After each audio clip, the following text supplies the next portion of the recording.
회막에 들여 여호와 앞에서 이스라엘 자손의 기념을 삼았더라. 아멘. 민수기 31장 25절부터 54절까지 본문입니다. 여호와 앞에서 기념을 삼았더라. 여호와 앞에서 기념을 삼았더라 라고 하는 말씀의 제목입니다.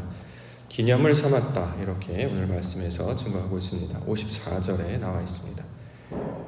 민수기 31장 54절, 모세와 제사장 엘르아살이 천부장과 백부장들에게서 금을 취하여 회막에 들여 여호와 앞에서 이스라엘 자손의 기념을 삼았더라, 이렇게 증거하며 결론을 내고 있는데요. 기념을 삼았다라는 말, 무언가를 잊지 않고 생각나도록 하는 어떤 표시 또는 물건 등 가리키는 말입니다. 그런 행위도 우리가 기념을 삼았다라는 말로 사용합니다. 지금 오늘이 6월 25일인데요. 6월 25일, 단순한 개월과 숫자에 불과하죠. 그런데 우리가 6월 25일을 특별한 날로 기념하면서 생각합니다. 바로 6.25라는 걸 우리가 생각해 볼 수 있을 텐데요. 우리나라에서 있었던 전쟁, 그것이 발발했던 날이 6월 25일이었기 때문에 6월 25일이라고 하는 것은 단순한 숫자나 개월을 가리키는 말이 아니고 그 가운데 있었던 옛일, 바로 그 전쟁에 있었던 일들을 생각하고 기념하는 날로 우리가 이것을 새기며 살아갑니다. 마찬가지로 본문에서도 기념을 삼았다, 이스라엘 자손에 대하여 기념을 삼았다, 이러한 말로써 무언가를 생각하도록, 기억나도록 지금 가르쳐주고 있습니다. 자, 그러면 이스라엘 자손이 기념하게 하신 것은 과연 어떤 것인가? 전쟁에서 싸워서 이겼다라는 것을 가리키는 것인가? 자, 무언가를 생각하고 지키도록 한 것이 바로 이 기념하다의 목적이 될 텐데요. 무엇을 기념하고 무엇을 생각해야 하는가? 오늘 그것을 살펴보고자 합니다. 자, 기념이라고 번역된 말은요, 원어에 따르면 두 가지로 해석될 수 있는 말이 됩니다. 또 기념이라고 번역된 말은 기억하다라는 뜻, 자카르, 똑같은 단어인데 라는 말로 사용하고, 또는 남자를 가리킬 때도 이 자카르라는 말을 쓰고 있습니다. 그렇기 때문에 이 기억하다 또는 남성, 우리가 이제 남자와 여자를 창조하셨다라고 할 때 이 남자를 이 단어로 표현하고 있는데요. 자, 이게 똑같은 단어로 사용하고 있기 때문에 이 단어의 완성된 형태가 오늘 기념이라고 번역된 말의 모양입니다. 따라서 무언가를 기억이 되게 하시는 것, 단순히 기념, 단순히 생각하는 것뿐만이 아니라 기억이 되도록 하게 하시는 것, 또는 말씀을 가진 자가 되게 하시는 것, 바로 이러한 것들로 이 기념이라는 단어를 우리가 이제 이해해 볼 수 있을 것입니다. 그러면 무엇을 통해서 기억하고 기념하게 하는 것인가? 말씀을 생각나게 하는 것인가? 이것도 우리가 살펴봐야 될 텐데요. 본문에서는 그 대상을 금이라고 하는 것으로 비유하고 있습니다.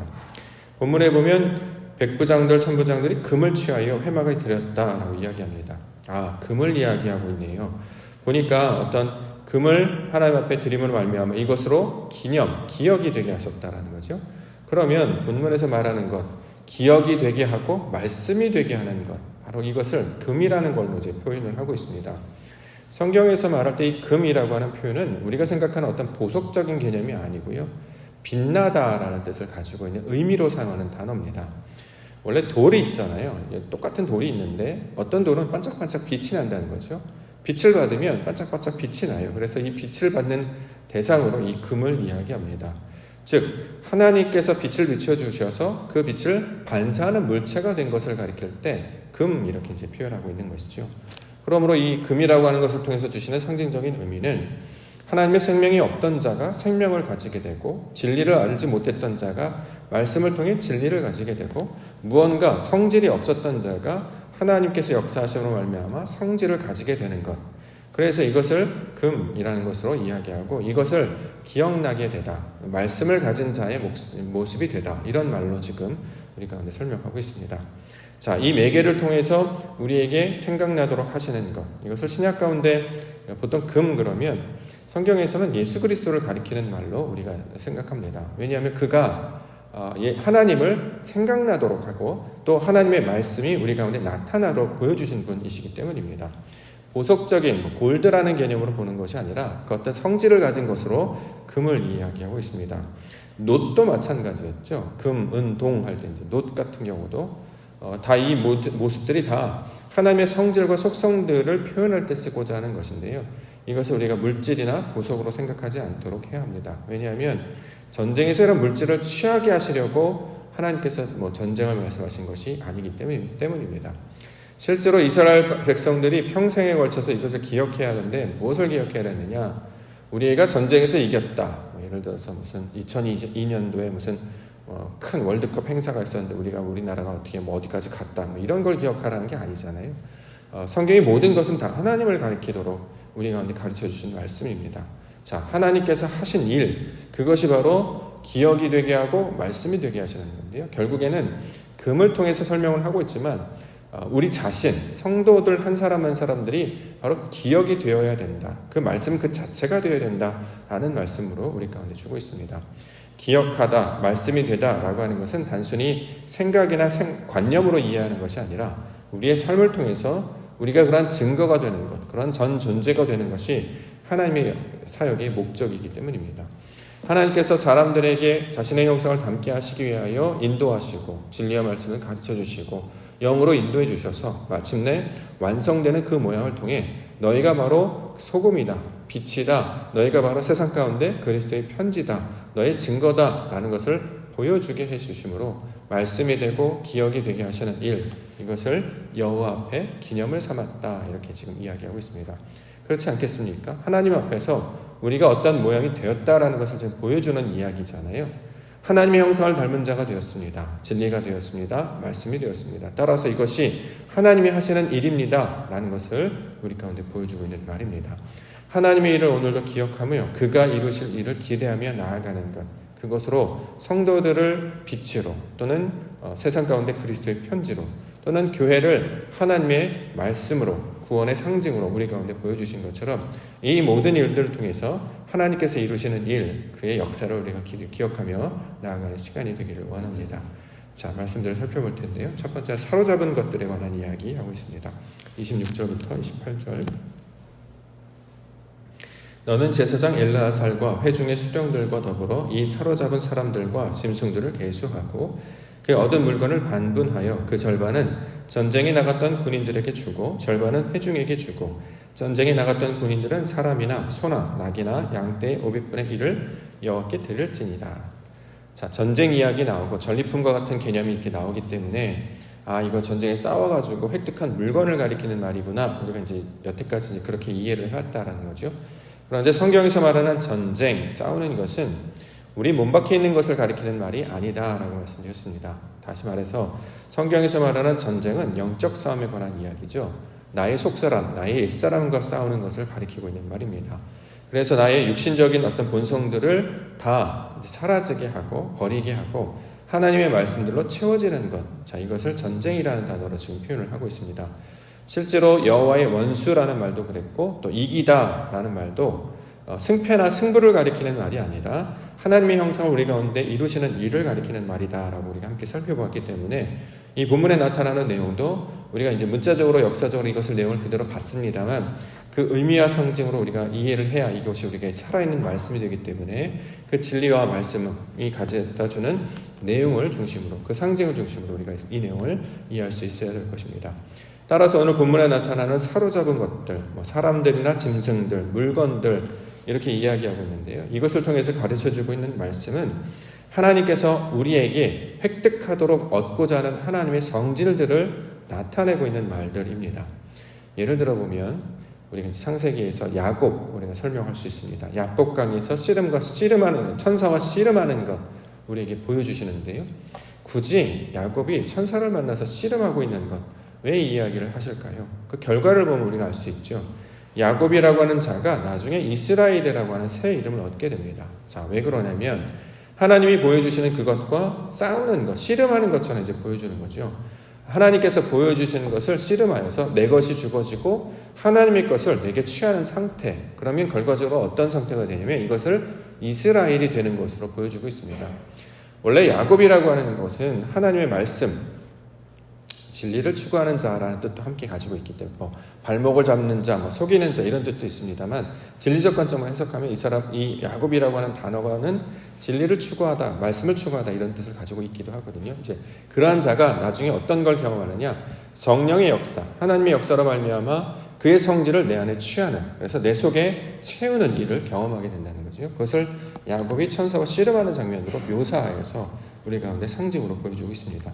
그렇기 때문에 전쟁에서 사로잡았다라고 하는 그 모든 대상들은 실제로 보면 뭐 사람들을 잡고 뭐 물건을 잡고 뭐 가축들을 취하고 뭐 어떤 전리품들을 취하고 사실 이런 것들이 필요가 없잖아요. 왜냐하면 하나님이 주인이 되시기 때문에 필요한 모든 것들을 공급해 주시는 것이거든요. 그리고 우리에게 이런 물건을 획득하도록 전쟁에서 승리하게 하신 것이 아니었습니다. 땅으로 나아가는 것이 목적이지, 땅으로 변화되는 것이 목적이지, 이 땅에 있는 물질들을 우리가 갖는다고 해서 그것을 무엇을 쓸 수 있겠습니까? 금을 갖는다고 해서 그것을 화폐로 쓸 수 있는 것도 아니고, 은을 갖는다고 해서 그것을 가지고 뭘 만들 수 있는 것도 아니었지 않습니까?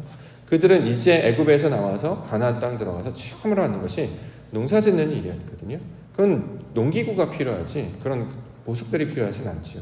그렇기 때문에 여기서 말하는 것은 우리가 생각하는 폐물이라든가 보석적 개념이 아니고 하나님께서 말씀하시는 우리 안에 채우고 부어주시고 이루시고자 하는 하나님의 성질들에 관한 이야기들을 이 사로잡은 사람들, 뭐 짐승들, 뭐 여러 가지 가축들, 뭐 여기 소, 나귀, 양이라고 이제 표현을 했는데 이 언어들을 살펴보면 다 하나님의 성질들을 나타내는 말입니다. 자, 이것들을 취하고 얻어서 내 안에 채워야 된다라는 거죠.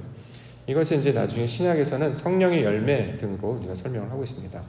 성령의 9가지 열매, 사랑, 희락, 기쁨, 오래 참음, 자비, 양성, 온유, 절제 이런 성질들이 있어요. 근데 이것은 이제 단어를 해석하면 이게 되게 좋은 말인데 실제로는 우리가 이것을 취하여 얻어야 된다는 거죠. 하나님이 주실 것들을 내 안에 채우는 상태. 그래서 이것을 영적인 싸움들로 이야기합니다. 하나님의 것으로 채우려면 내 것이 물러나야 되잖아요. 내 안이 비워져야 되잖아요. 근데 내 안에는 다 자기의 의, 욕심, 육신의 생각들, 정욕들, 자랑들로 채워져 있는 상태였다는 거죠. 자, 이것들이 다 사라져가고 하나님이 말씀하시는 그 잡아먹으라라고 하는 소, 양 또는 전리품 이런 모든 것들로 채워넣는 것을 상징적으로 말하고 있는 것이 오늘 사로잡은 것들에 관한 내용들입니다. 자, 그것을 어떻게 하느냐? 본문에는 이제 여호와께 드리라라고 이제 번역이 되는데요. 여호와께 드리다라고 번역된 단어를 살펴보면 여호와를 위해 하나님을 위하여 일어서다라는 뜻으로 번역이 됩니다. 해석이 됩니다. 여기서 나타나는 게 이제 룸이라는 단어인데 어제는 쿰이라는 단어 봤잖아요. 일어서다, 세우다. 근데 이와 비슷한 단어가 룸이라는 단어가 있습니다. 이것도 일어서다, 세우다 이런 뜻인데 자, 여기서 이제 파색된 말씀이 로마서가 바로 룸에 해당하는 거죠. 로마서는 우리는 이제 로마 사람들에게 보내는 거라서 이제 뭐 그리스 로마 할 때 로마를 떠올리잖아요. 근데 실제로 로마서가 가지고 있는 상징적 의미는 일어선 자, 그러니까 믿음이 된 자들을 가리키고 있는 말이죠. 그러니까 룸이라는 뜻입니다. 그걸 로마 이렇게 이제 번역을 했다는 거죠. 자, 서다, 세우다. 하나님께서 말씀하시는 하나님의 성질들로 채워졌어요. 그러면 이걸 우리 가운데 비유를 해서 생각을 해보면 진리의 말씀을 듣고 일어서는 자가 됐다는 거죠. 원래는 자기의 생각과 욕심으로 앉아있거나 누워있는 상태, 이게 영적 상태를 가리키고 있는 말인데 진리로 우리를 인도하시고 말씀을 부어주시면 잠자는 상황 가운데서 깨어나는 것처럼 진리의 말씀으로 세워지는 것처럼 나의 생각에서 벗어나 하늘의 생각들로 우뚝 서는 것. 그래서 이것을 룸 이렇게 이야기하는 것이거든요. 그래서 여호와 하나님을 위하여 일어서라 라는 말이 본문에 대한 내용입니다. 그렇기 때문에 우리가 이제 신앙생활하면서 하나님이 주시는 말씀 또 주시는 어떤 메시지 있으면 그것을 우리가 아멘으로 받고 내 안에 새기기를 원합니다. 나도 그러한 자가 되기를 원합니다라고 보게 되는 것이죠. 보고 보았다면 만져서 취하여 얻어서 내 속에 채우도록 하는 것. 그래서 하나님의 말씀들로 채워짐에 관한 이야기. 이것이 오늘 본문의 첫 번째 사로잡은 자들에 대한 이야기로 설명하고 있습니다. 두 번째는 거제에 관한 이야기하고 있는데요. 29절과 30절. 곧 이를 그들의 절반에서 가져다가 여호와의 거제로 제사장 엘르아살에게 주고 또 이스라엘 자손이 받은 절반에서는 사람이나 소나 낙이나 양떼나 각종 짐승 50분의 1을 가져다가 여호와의 성막을 맡은 레위인에게 주라. 거제 이제 나왔는데 거제 우리가 제사법들 중에서 한 가지죠. 이건 이제 우리가 이제 제사법으로 이것을 이해하는 것이 아니라 하나님께서 원하시는 상태에 관한 이야기. 그래서 이러한 모양이 되어야 된다라는 말씀으로 우리가 이것을 이해했습니다. 거제라고 하는 단어에 담겨진 말씀은 그러니까 하나님의 말씀과 진리로 하나님의 말씀이 된 상태. 이것을 거제, 테루마라고 번역을 하는데 테루마를 바로 이 말씀으로 해석합니다. 하나님께서 우리를 그렇게 받으시겠다는 거잖아요. 무슨 뜻이냐면 말씀과 진리를 가르쳐 주셔서 이러한 상태로 만들게 될 거야. 그래서 이것을 온전하고 완전하게 완성된 상태를 가리켜서 뭐라고 얘기하느냐? 거제 이렇게 부른다는 거죠. 거제는 우리에게 드리라고 하는 것이 아니라 이러한 상태가 될 것을 가리키고 있는 말입니다. 번제, 소제, 속건제, 속죄제 이 모두가 다 같은 말이라고 말씀을 드렸습니다. 즉 하나님의 형상을 닮은 자로 하나님께서 받으실 자가 되는 것, 우리가 영이 되는 것을 가리키고 있는 말입니다. 우리는 원래 육신이었잖아요. 사람의 생각을 가지고 있었던 사람입니다. 그런데 하나님은 영이시죠. 육신의 사람을 영으로 인도해 주셔요. 영의 상태까지 인도해 주신다는 거죠. 그걸 어떻게 하냐면 진리와 말씀으로 인도해 주셔서 영이 되게 하신다는 것입니다. 즉 우리 속사람이 하나님의 형상을 닮은 아담이 되게 해주셔서 진리의 말씀을 가진 자가 되게 하심으로 영이 되면 교통하는 자가 된다는 거죠. 자, 이것이 완성됐다 이렇게 얘기하는데 이것을 거제 이렇게 부릅니다. 그렇기 때문에 오늘 본문에 말씀하고 있는 것은 전리품, 전쟁에 나아가서 싸워 이긴 것들을 나누는 이야기처럼 우리에게 설명을 하고 있는데 그 내용이 가지고 있는 속뜻은 무엇이냐면 하나님이 하실 일에 대한 이야기를 우리가 계속해서 살펴보고 있습니다. 우리를 온전하고 완전하게 하나님의 형상과 성분과 속성을 다 닮은 자로 만드시면 이것을 거제의 모양이 될 것이다 라고 지금 우리 가운데 설명을 하고 있습니다. 내 안에 하나님의 성질을 충만하게 채워서 그러니까 채워진 상태, 하나님의 진리와 말씀으로 온전하게 채워진 상태를 가리키는 말입니다. 이건 이제 신약 가운데 비유한다면 성령의 열매가 채워진 상태를 가리키고 있는 말이 되겠죠. 다른 말로 하면 우리가 다 그리스도 예수가 되는 것을 가리키고 있는 말입니다. 왜냐하면 그리스도 예수께서 하나님의 성질과 속성을 가지신 분이잖아요. 그의 성품을 담으신 모양이라는 거죠. 우리도 똑같은 모양이 되게 하시는 것. 따라서 이것도 하나님의 성질을 가리키고 있는 말입니다. 마지막으로 살펴볼 것 헌금이라는 단어 49절 50절 나와있습니다. 모세에게 말하되 당신의 종들이 이끈 군인을 계수한즉 우리 중 한 사람도 충나지 아니하였기로 우리 각 사람이 받은 바 금, 해물, 곧 발목걸이, 손목걸이, 인장반지, 귀걸이, 목걸이들을 여호와께 헌금으로 우리의 생명을 위하여 여호와 앞에 속죄하려고 가져왔습니다. 이렇게 증거하고 있는데 헌금도 마찬가지죠. 하나님 앞에 변화된 상태를 가리킬 때 이 단어를 이야기합니다. 고르반이라는 말, 우리 신약에서도 함께 살펴본 적이 있는데 헌금이라고 이제 번역이 됐습니다. 우리에게 뭔가 이게 드려질 것으로처럼 이게 설명을 하고 있습니다만 실제적으로 이것이 가지고 있는 진리적 의미는 무엇이냐면 하나님 앞에 온전히 세워진 자들이 되었다라는 거죠. 그래서 교통하는 자가 되었다라는 말이 바로 이 헌금이라고 번역된 단어의 모습입니다. 우리가 이제 뭐 신앙생활 때 이렇게 헌금합니다. 헌물 드리죠. 이것도 이제 합니다. 그런데 이것이 담겨진 원래 뜻은 무엇이냐면 내가 이러한 모양이 됐습니다라는 것을 가리키고 있는 말이잖아요. 하나님께서는 물질을 받으실 분이 아니지요. 원래는 우리가 뭘 드린다고 해도 온전하신 분이시기 때문에 받으실 분이 아닌데 우리에게 이런 헌금이나 헌물을 말씀하시는 것은 그러한 모양으로 하나님께서 기뻐하시는 모양으로 변화될 것을 가리키고 있는 말입니다. 거제, 헌물 다 같은 말이 되고 있는 것이죠. 하나님께서 하나님의 백성들로 우리를 변화시켜서 하나님 안에 거하는 자가 되게 하심으로 서로 교통하고 대화하고 말하고 교제하는 것. 그래서 이것을 동행한다라고 이야기하는데 이렇게 주의 진리의 말씀들과 함께 살아가는 자가 되게 하시는 것이 바로 이제 헌금이라고 번역된 단어의 원래적인 목적입니다. 그래서 이 10가지 중에 가장 중요한 11조 개념으로 설명해 주셔서 결국 우리가 그리스도 예수가 되어야 된다라는 말, 가장 귀한 것, 말씀들을 통해서 주시는 가장 본질적인 핵심, 그 가장 귀한 것 바로 하나님의 아들이 되게 하시는 것인데 그 아들을 성경은 예수 그리스도다 이렇게 이야기하고 있는 것입니다. 결국 우리를 옛사람 아담에서 새사람 아담, 성령을 가진 진리를 가진 그 하나님의 형상을 닮은 새 아담이 되게 하시는 일이 하나님이 하시는 일이다. 이것을 민수기의 전쟁과 이 전리품이라는 과정을 통해서 설명한 내용입니다. 그렇기 때문에 우리가 오늘도 말씀을 받는 것은 이 말씀들을 통해서 주시는 결국 우리가 그러한 존재가 되어야 된다는 거예요. 그래서 기념이라는 말로 이제 번역을 했거든요. 기억 자체가 되어야 하는 것이고 우리가 말씀 자체가 되어야 된다라고 이야기하고 있습니다. 이것을 신약에서는 그리스도의 편지 이렇게 이제 해석해서 설명하고 있기도 하죠. 우리를 세상의 빛을 내는 하나님의 빛을 받은 반짝반짝하는 빛을 내는 존재로 살게 하시는 진리를 전하고 하나님의 말씀을 전하는 자들로 살게 하시는 이것이 하나님의 말씀을 주신 목적이 되고 있습니다. 그래서 오늘도 주시는 말씀을 붙잡고 기대하는 하루가 되기를 원합니다. 하루를 주시는 것은 또 하나님께서 무언가를 펼쳐주셔서 우리 가운데 보여주시고 이것들을 바라게 하시고 붙잡게 하시고 채우게 하셔서 나도 그와 같은 성질로 하나님이 기뻐하시는 성질로 채워지게 하여 주시옵소서. 이것을 원하는 자가 되게 하신다라는 것입니다. 그래서 하나님께서 원하시는 자를 입술로 고백하는 것을 기도라고 말한다는 거죠. 하나님께서 원하시는 것을 우리도 원하게 하시는 거예요. 그렇기 때문에 우리가 원함이 되면 그것을 입술로 기도하게 된다라는 거죠. 이렇게 하나님의 형상으로 오늘도 주님께서 만들어 가실 줄 믿습니다. 그리스도 예수를 따라서 하나님의 영광을 향해 믿음 가운데 나아가시는 우리 믿음의 성도님들 되시기를 주의 이름으로 간절히 축원합니다. 기도하겠습니다.